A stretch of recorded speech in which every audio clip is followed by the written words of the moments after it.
Okay guys, somebody want to know how to use the PeterMeter. So first thing I'm going to do is turn it on. He recommends tearing every time you turn it on. I'm not sure 100% why. Put the car on the meter, reads 6.4, 6.5. Okay, take it off. If you're going to do another car, you should probably tear it in between.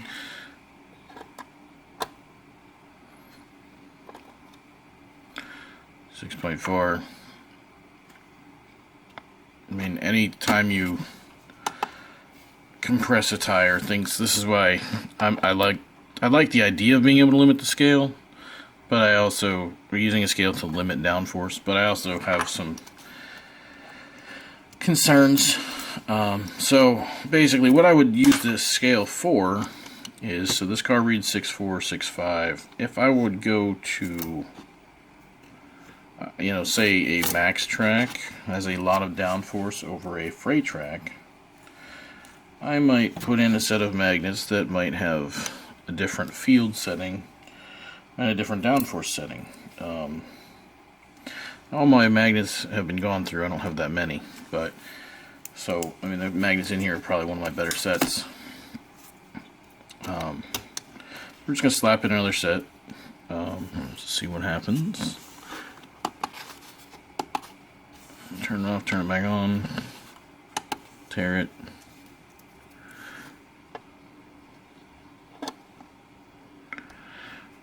This is 6.0, 6.1, 6.2. It's and what you can do is, so I read 6.2. You can check your magnets by flipping them over and rechecking over. I mean that's basically the way you got to do this, and there's no better way to do it other than to check them over and over and over again. So I flipped that magnet over and I got 6.3. I did not tear the scale though. 6.1 after tear.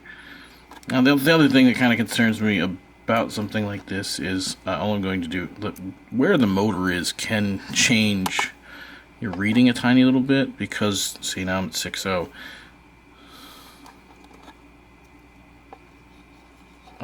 And that's basically due to where the metal head is and how it reacts with the magnet.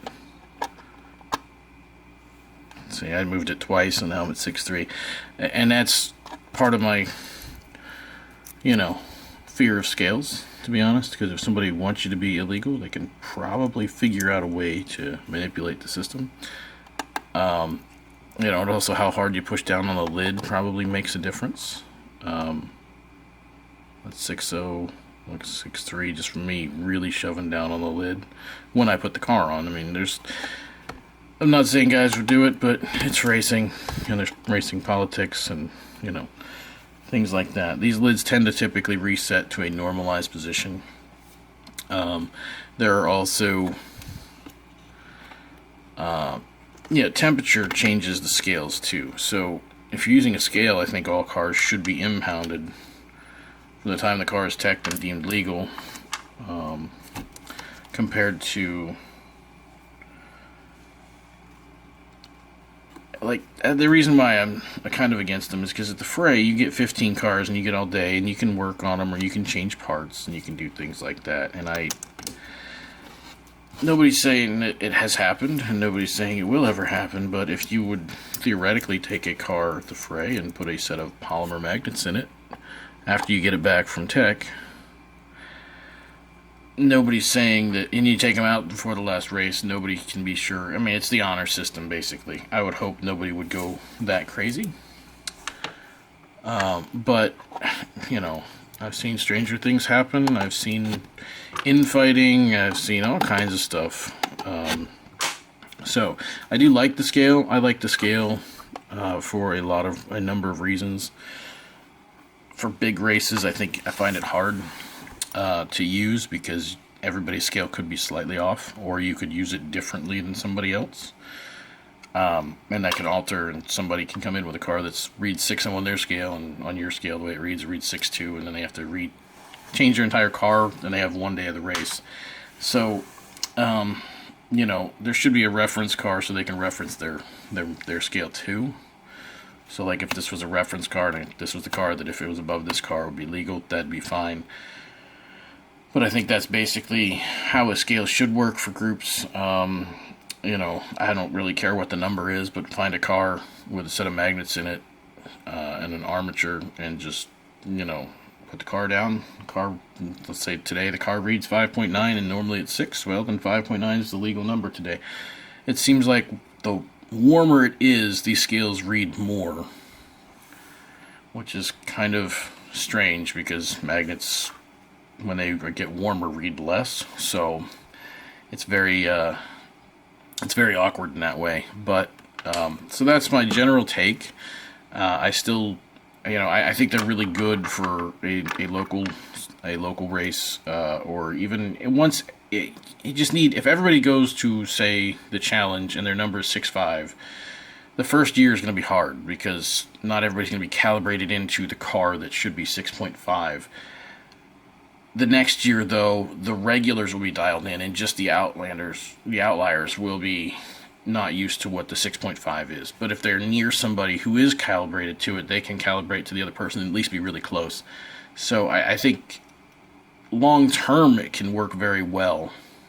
Short term, it's going to be, you know, you're going to have some bickering, I think. So, you know, I like this. I'd like to see a downforce limit in most freight classes because I think 6.5 is just, you know, even 6 is high.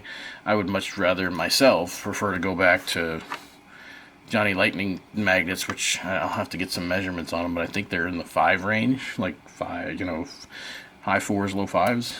I thought the cars handled where they were slipperier then, and you could actually, you know, drive them off a corner slightly sideways, whereas nowadays you're pretty much straight or completely sideways or off the track. So that's how I view what's going on with with the scale and how it works.